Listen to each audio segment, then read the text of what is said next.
नमस्कार। प्रादेशिक समाचार के साथ मैं मुग्धा तिवारी। पहले मुख्य समाचार। प्रधानमंत्री नरेंद्र मोदी आज वीडियो कॉन्फ्रेंसिंग के जरिए सिकंदराबाद और विशाखापत्तनम के बीच चलने वाली वंदे भारत एक्सप्रेस रेलगाड़ी को करेंगे रवाना।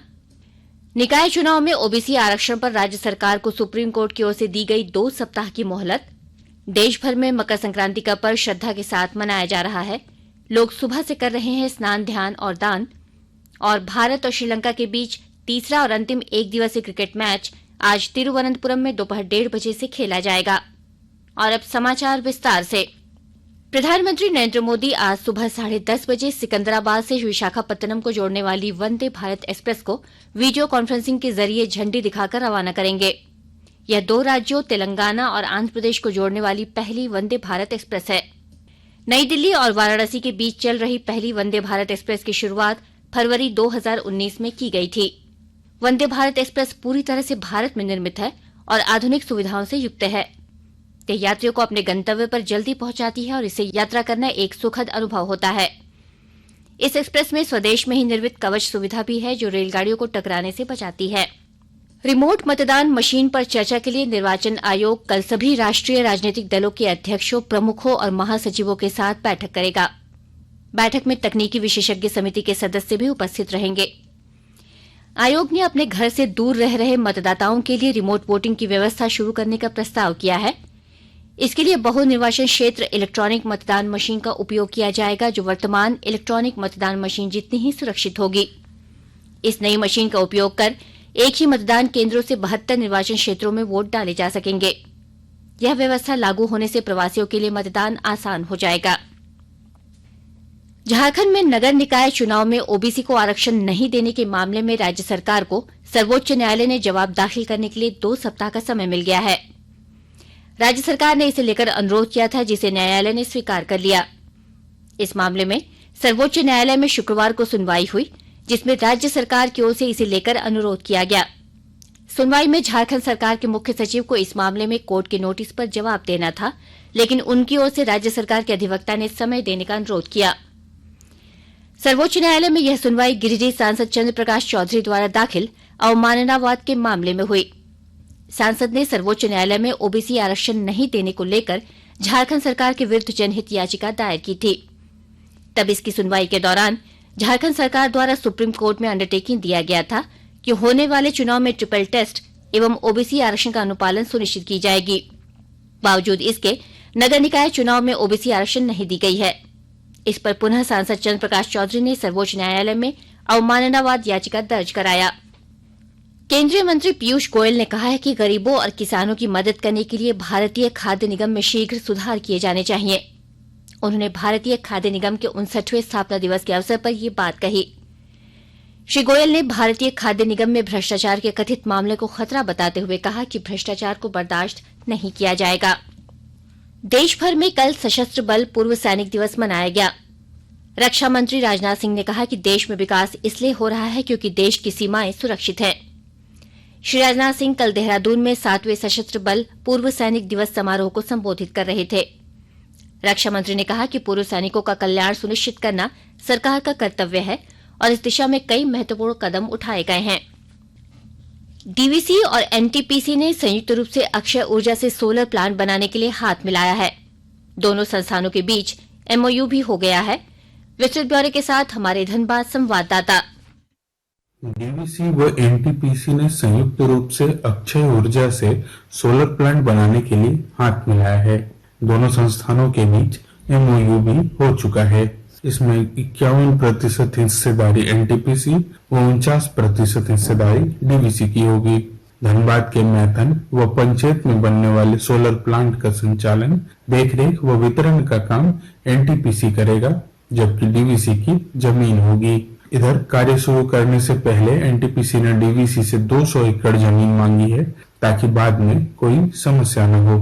गौरतलब है कि केंद्र सरकार के आदेश के अनुसार डीवीसी के पूरे वाली क्षेत्र में 2000 मेगावाट का सोलर प्लांट लगाया जा रहा है। दीपक, आकाशवाणी समाचार, धनबाद। आकाशवाणी के ताजा तरीन समाचारों के लिए आप हमारी वेबसाइट newsonair.com पर लॉग ऑन कर सकते हैं। ताजा समाचार Twitter handle @AIR News Alerts और Facebook page all India radio news पर भी उपलब्ध है।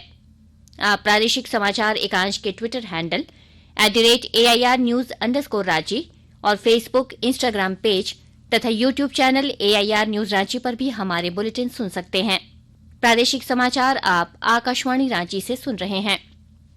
भगवान सूर्य के दक्षिणायन के उत्तरायण होने का पर्व मकर संक्रांति आज श्रद्धा के साथ मनाया जा रहा है। आज से ही सभी मंगल कार्य शुरू होंगे। इस दिन सुबह स्नान और ध्यान का विशेष महत्व है। माना जाता है कि आज के दिन ही पवित्र गंगा नदी का अवतरण हुआ था। इस अवसर पर लोग सुबह से स्नान, ध्यान और दान कर रहे हैं। मुख्यमंत्री हेमंत सोरेन ने राज्यवासियों को मकर संक्रांति और टुसू पर्व की शुभकामनाएं देते हुए कहा कि यह दिन जीवन में सुख, समृद्धि, खुशहाली, शांति और उन्नति लाए। रामगढ़ जिले में 11 से 17 जनवरी तक मनाए जा रहे सड़क सुरक्षा सप्ताह के तहत कल शहर के पटेल चौक के नजदीक जागरूकता कार्यक्रम का आयोजन किया गया। मौके पर बड़ी संख्या में वाहन चालकों को सीट बेल्ट, हेलमेट लगाने सहित अन्य सड़क सुरक्षा नियमों की जानकारी दी गई। वहीं बिना हेलमेट लगाए वाहन चलाने वाले लोगों को गुलाब फूल और निःशुल्क हेलमेट देकर उनसे सड़क सुरक्षा नियमों का पालन करने की अपील की गई। मौके पर जिला परिवहन पदाधिकारी श्री सौरभ प्रसाद ने कहा कि सड़क सुरक्षा सप्ताह के तहत जिले के विभिन्न क्षेत्रों में जागरूकता कार्यक्रमों का आयोजन किया जा रहा है। उन्होंने सभी जिले वासियों से सड़क सुरक्षा नियमों का पालन करने एवं अन्य लोगों को भी इसके प्रति जागरूक करने की अपील की। भारत और श्रीलंका के बीच तीसरा और अंतिम एक दिवसीय क्रिकेट मैच आज तिरुवनंतपुरम में दोपहर 1:30 बजे से खेला जाएगा। भारत ने इस श्रृंखला में 2-0 की अजेय बढ़त बनाई हुई है। उसने गुवाहाटी में पहले मैच 67 रन से जीता था, जबकि कोलकाता में दूसरे मैच में 4 विकेट से जीत दर्ज की थी। दक्षिण अफ्रीका के बेनोनी में पहले अंडर 19 महिला 2020 क्रिकेट विश्व कप में भारत ने कल जीत के साथ अभियान आरंभ करते हुए दक्षिण अफ्रीका को 7 विकेट से हरा दिया। भारतीय सलामी बल्लेबाज श्वेता सहरावत ने नाबाद 92 रन बनाए, जबकि कप्तान शिफाली वर्मा ने 16 गेंद में 45 रन की तेज पारी खेली। मैच में दक्षिण अफ्रीका ने टॉस जीतकर पहले बल्लेबाजी की और भारत को 167 रन का चुनौतीपूर्ण लक्ष्य दिया। जवाब में भारत की ओर से शिफाली वर्मा और श्वेता सहरावत की आरंभिक जोड़ी ने 7 ओवर में ही 77 रन बना दिए। भारत ने 16 ओवर और 3 गेंदों में 3 विकेट पर 170 रन बनाए। शिफाली सीनियर भारतीय महिला टीम के लिए अंतर्राष्ट्रीय स्तर पर 51 2020 मुकाबले, 21 वनडे और 2 टेस्ट मैच खेल चुकी हैं। राज्य में बादलों के छंटने के साथ ही आज से ठंड बढ़ने की संभावना है। इससे न्यूनतम तापमान में 2 से 3 डिग्री तक की गिरावट होगी, वहीं कनकनी भी बढ़ेगी। मौसम विभाग के अनुसार बादल छंटने से पश्चिमी विक्षोभ का प्रभाव कम होगा और आसमान के साफ होने से ठंडी हवाएं चलेंगी। राज्य के उत्तरी भाग में ठंड और कुहासे से न्यूनतम तापमान के 8 डिग्री नीचे आने के आसार हैं। और अब अखबारों की सुर्खियां। राजधानी से छपने वाले सभी अखबारों ने आज नेतरहाट घाटी में हुई दुर्घटना की घटना को प्रमुखता से प्रकाशित किया है। वहीं देश दुनिया की खबरों के साथ साथ जोशीमठ की खबर को भी अपने पहले पन्ने पर जगह दी है। हिन्दुस्तान अखबार ने अपनी सुर्खी बनाते हुए लिखा है, एमडीएम में भारी गड़बड़ी, नपेंगे अफसर शिक्षक। प्रभात खबर ने नेतरहाट घाटी में दुर्घटना की खबर को अपने पहले पन्ने पर जगह देते हुए लिखा है, नेतरहाट घाटी में 150 फीट गहरी खाई में गिरी कार, राय यूनिवर्सिटी के 2 छात्र की मौत, 4 घायल। दैनिक भास्कर ने भी नेतरहाट घाटी दुर्घटना को प्रमुखता से छापते हुए लिखा है, रांची से नेतरहाट जा रही कार 120 फीट नीचे खाई में गिरी, 2 छात्रों की मौत, 4 घायल। दैनिक जागरण ने अपने पहले पन्ने की खबर का शीर्षक बनाया है, गोली लगने से घायल भाजपा नेता की रांची में मौत, पालकोट में सड़क जाम। हिन्दुस्तान टाइम्स ने श्रीनगर में हुई बर्फबारी पर लिखा है, उत्तर में शीतलहर जारी, पहाड़ों में हुई भारी हिमपात। टाइम्स ऑफ इंडिया ने लिखा है, ग्राउंड सर्वे की रिपोर्ट पर लिखा है, जोशीमठ 2 फीट नीचे धंसा। अंत में मुख्य समाचार एक बार फिर। प्रधानमंत्री नरेंद्र मोदी आज वीडियो कॉन्फ्रेंसिंग के जरिए सिकंदराबाद और विशाखापत्तनम के बीच चलने वाली वंदे भारत एक्सप्रेस रेलगाड़ी को करेंगे रवाना। निकाय चुनाव में ओबीसी आरक्षण पर राज्य सरकार को सुप्रीम कोर्ट की ओर से दी गई 2 सप्ताह की मोहलत। देश भर में मकर संक्रांति का पर्व श्रद्धा के साथ मनाया जा रहा है।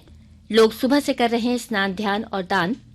और भारत और श्रीलंका के बीच तीसरा और अंतिम एक दिवसीय क्रिकेट मैच आज तिरुवनंतपुरम में दोपहर 1:30 बजे से खेला जाएगा। इसके साथ ही आकाशवाणी रांची से प्रादेशिक समाचार का ये बुलेटिन समाप्त हुआ।